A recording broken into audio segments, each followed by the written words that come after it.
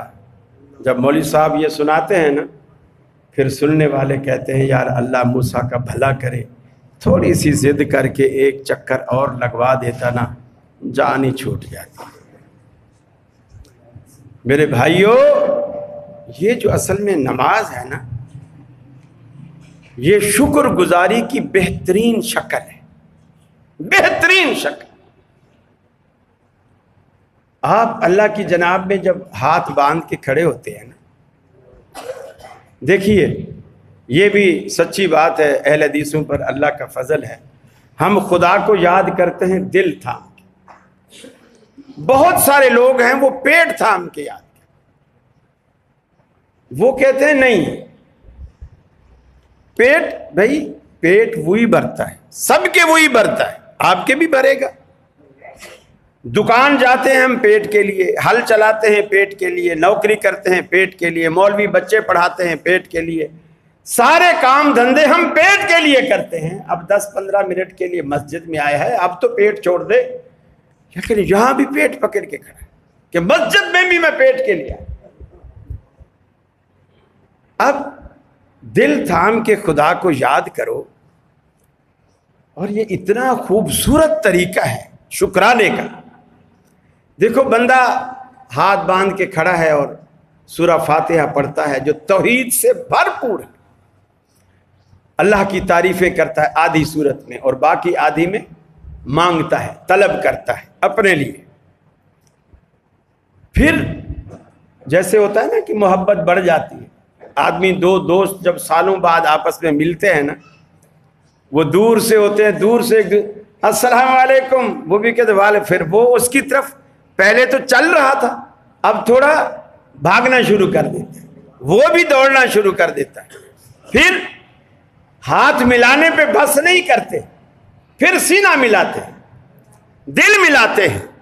پھر میں نے پٹھان قوم میں دیکھا، وہ ایک دفعہ ملانے پر اکتفا نہیں کرتے، پھر گردن ادھر سے ہٹائی پھر ادھر رکھتے، پھر ادھر سے ہٹائی پھر واپس ادھر رکھتے، 3 دفعہ گردن ادھر ادھر گھماتے، اور یہ چاہت بڑھتی چلی جا رہی۔ بندہ سینے پر ہاتھ باندھ کے اللہ کی جناب میں کھڑا ہے، اور اس کو کھڑے کھڑے اللہ کی تعریفیں کرتے کرتے کرتے کرتے مزہ آ گیا نا، اب وہ مزید انکساری اور عاجزی کے لیے بالکل رکوع کی طرف جھک جاتا ہے، اللہ کے آگے جھک جاتا ہے، اور منہ سے کہتا ہے سبحان ربی العظیم، میرا رب پاک ہے جو عظمتوں والا ہے، میں تو جھک گیا، اور جھکنا عیب ہے، اللہ تو بے عیب ہے، تو عظمتوں والا ہے، تو جھکنے سے پاک ہے، تو کسی کے آگے جھکنے والا نہیں۔ پھر آدمی کو رکوع میں بھی وہ چاشنی اور بڑھ جاتی ہے، اوندھے منہ سجدے میں گر جاتا ہے، اللہ رب العالمین سے پھر دعائیں کرتا ہے، التجائیں کرتا ہے، اس کی تسبیح بیان کرتا ہے، سبحان ربی الاعلی، پاک ہے میرا رب جو بلند ہے۔ اب سجدے میں سر رکھا، جس کا یہ تصور ہوتا ہے اللہ دیکھ میں کتنا نیچا ہوں اور تو کتنا اونچا ہے، تو کتنا اونچا ہے، سبحان ربی الاعلی۔ پھر سجدہ کر کے اٹھ کے بیٹھتا ہے، پھر کچھ دعائیں مانگتا ہے، اللہم اغفر لی ذنبی، یہ دعائیں کرتا ہے، اور دعائیں کرنے کے بعد پھر اس کو تسلی نہیں آتی، پھر سجدے میں گر جاتا ہے، پھر اتحیات میں بیٹھ جاتا ہے، اللہ کی تعریفیں کرتا ہے، حمد و ثنا بیان کرتا ہے، اس کے حبیب پر درود بھیجتا ہے، تاکہ اللہ رب العالمین مجھ پہ راضی ہو جائے۔ سچی بات ہے، یہ شکرانے کا بہترین طریقہ ہے۔ ایک چور کسی محلے سے چوری کر کے آیا، رات کا ٹائم تھا، دیہات کا علاقہ تھا، بجلی بھی نہیں تھی، اندھیرا، گھپ اندھیرا، سردیوں کی راتیں بڑی سیاہ ہوتی۔ کسی بندے کی دیوار پھلانگی، اس نے زیور میور اٹھایا، ایک گٹھلی باندھی، اور دیوار پھلانگ رہا تھا کہ گھر والوں میں سے کسی کی آنکھ کھل گئی، اس نے دوسرے کو اٹھایا اور چور چوری کر کے جا رہا ہے، اتنے میں یہ چھلانگ لگا کے بھاگا، پیچھے سے گھر والے بھی بھاگے، رات کا اندھیرا تھا، فاصلہ بیچ میں کافی ہو گیا۔ چور آگے آیا تو دیکھا ایک چھوٹی سی مسجد ہے، چھوٹی سی 3 فٹ 4 فٹ کی باہر کی باؤنڈری وال ہے کچی، اس نے جھٹ سے دیوار پھلانگی، اندر آیا، گٹھلی کو ایک طرف مسجد کے کونے میں اندھیرے میں پھینکا اور اللہ اکبر کر کے وہ نماز پڑھنے لگے۔ نہ وضو نہ کوئی چیز، ہے چور۔ وہ پیچھے گھر والے بھاگتے بھاگتے بھاگتے جب دیوار کے پاس آئے، انہوں نے دیکھا کہ اندر، ایک بھائی نے کہا یہی ہے، دوسرے کہا نہیں ہوئے بے وقوف، وقت ضائع نہ کر رہے، بیچارہ تہجد پڑھ رہا ہے، یہ تو تہجد پڑھ رہا ہے، جلدی سے چل گلی میں کہیں وہ نکل ہی نہ جائے۔ اب وہ چلے گئے، جیسے وہ چلے گئے نا، یہ رو کے سجدے میں گر گئے اور کہا کہ یا اللہ، میں تو بالکل بہروپیہ تھا، بغیر وضو کے تیری جناب میں کھڑا ہو گیا، تو پھر بھی بچا لیتا ہے، اور اگر میں سچ مچ وضو کر کے اور باقی تجھے خوش کرنے کے لیے تیری دربار میں کھڑا ہوں گا تو پھر کتنا مجھے دوزخ سے بچائے گا، تو مجھے مار پیٹ سے بچا رہا ہے بغیر وضو کے۔ تو یہ نماز کوئی معمولی چیز نہیں ہے، بہت بڑی چیز ہے، شکرانے کا اس سے بہتر طریقہ ہی نہیں، اور اللہ کا وعدہ ہے لئن شکرتم لازیدنکم وَلَئِن كَفَرْتُمْ إِنَّ عَذَابِي لَشَدِيدٌ، کہ اگر تم شکر گزاری کرو گے میں تمہیں اور دوں گا، وَلَئِن كَفَرْتُمْ، اور اگر ناشکری کرو گے تو پھر یاد رکھ لو میرا عذاب بڑا سخت ہے، بڑا سخت۔ یہ اللہ کو منانے کا یہ بہترین طریقہ ہے۔ اور دوسری بات، کبھی بھی آپ جو یہ کہتے ہو نا بیٹیوں کے رشتے نہیں ہوتے، نوکریاں نہیں لگتی، دکانوں پہ گاہک نہیں آتے، آپ مولوی کو تو یہ گلہ سناتے ہو کہ مولوی صاحب بتاؤ یہ ایسا کیوں ہے، کبھی اللہ کے آگے بھی تو یہ بات رکھ کے دیکھو نا، کیونکہ روزی دینے والا تو وہ ہے۔ مشہور ہے کہ رشتے آسمانوں پہ طے ہوتے ہیں، ہماری بچیوں کے رشتے آسمانوں پہ کیوں طے نہیں ہو رہے؟ آپ اس سے پوچھیں تو صحیح نا۔ رات کو، آدھی رات کو، سارا عالم جب سویا ہوتا ہے، آپ وضو کریں، مصلی اٹھائیں، صرف 2 رکعت، کم از کم 2 رکعت نفل آپ پڑھیں، اور اس کے بعد ہاتھ اٹھا کے اللہ کے آگے رونا شروع کر دیں۔ وہ باتیں آپ دل میں لے آئیں، بھلے زبان پہ نہ لائیں، دل میں لے آئیں۔ یا اللہ میری دکان پہ گاہک نہیں آتے، میری بچیوں کی شادیاں نہیں ہوتی، میرے بچوں کی نوکریاں نہیں لگتی، وہ صرف دل میں لے آئیں اور رونا شروع کر دیں۔ وقت بھی ہو گیا، میں آپ کو بالکل آخری بات سنا کر بات ختم کروں گا۔ دیکھو، دنیا میں آنے والے جتنے بچے ہیں نا، چاہے وہ عربوں کے بچے ہوں، اجمیوں کے بچے ہوں، انگریزوں کے بچے ہوں، پٹھانوں کے بچے ہوں، پنجابیوں کے بچے ہوں، ان سب کی ایک ہی مشترکہ بولی ہوتی ہے،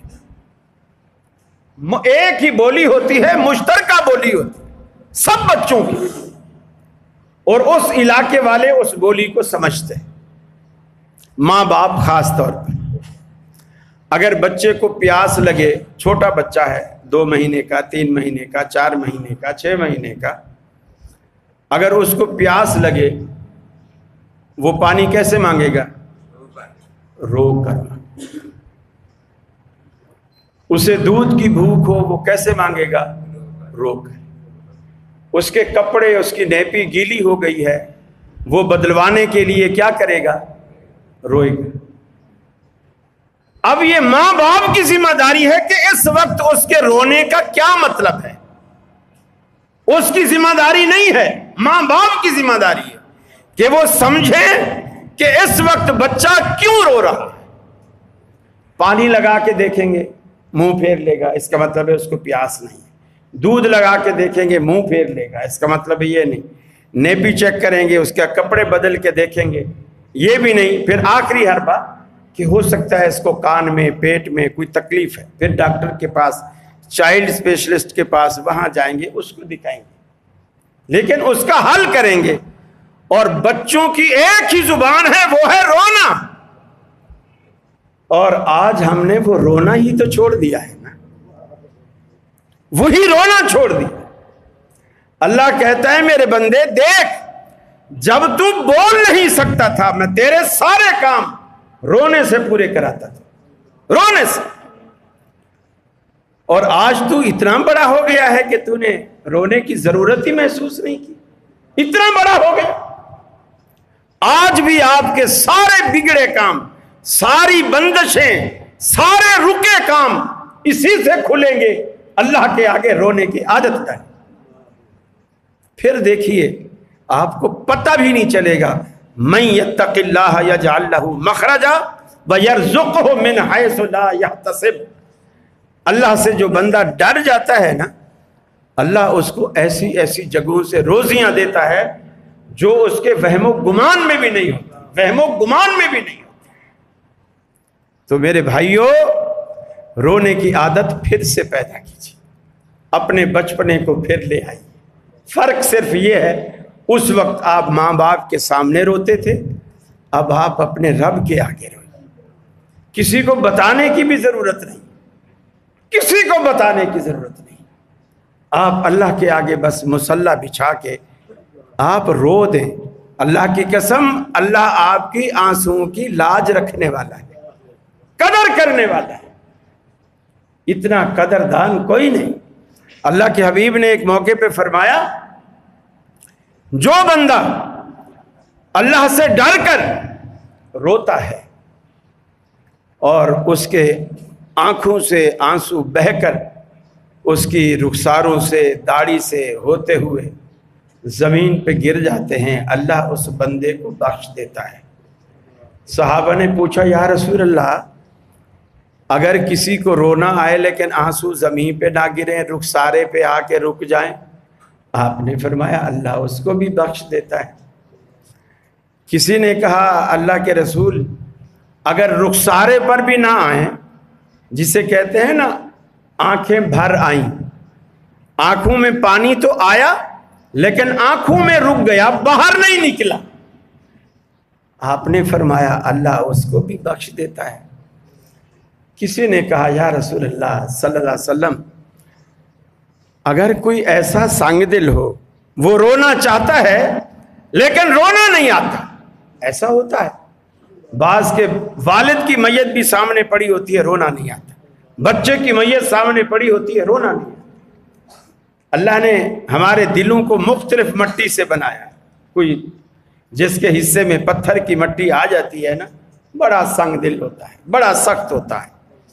اللہ کے رسول، اگر کسی کو رونا چاہنے کے باوجود رونا نہ آئے، وہ بخشش کیسے چاہے؟ آپ نے فرمایا وہ رونے والی شکل بنا لے، اللہ اس پہ بھی بخش دے۔ تو آپ اللہ کے آگے گڑ گڑائیے، آج کا اتنا سبق یاد رکھیے، اللہ کے آگے رونے کی عادت ڈالیے، اللہ کے آگے مانگنے کی عادت ڈالیے، اور یہی کیجیے کہ یا اللہ جو ہاتھ تیرے آگے اٹھے ہیں، کبھی اپنے سوا کسی اور کے آگے انہیں اٹھنے پر مجبور نہ کرنا، ہمیشہ اپنے در کا محتاج رکھنا، اور ہماری ضرورتیں اپنے فضل سے خود ہی پوری کرنا، ہمارے قرضے اپنے فضل سے دور فرمانا، ہمارے بچوں کے مستقبل اپنے فضل سے تابناک بنا۔ گھر میں کوئی بیمار ہے، اللہ انہیں صحت و تندرستی عطا فرما۔ ہمارے بڑے بوڑھے بزرگ جو توحید پر فوت ہو گئے، اللہ ان کو جنت نصیب فرما، انہیں کروٹ کروٹ جنت نصیب فرما، انہیں عذاب قبر اور عذاب جہنم سے بچا۔ اے الہ العالمین، ہمیں بھی جب تک دنیا میں رکھے اسلام اور ایمان پہ قائم رکھ، مرتے وقت کلمہ نصیب فرما، اپنے نبی کی شفاعت نصیب فرما، اپنے نبی کے دست مبارک سے آب کوثر نصیب فرما۔ وآخر دعوانا ان الحمد للہ رب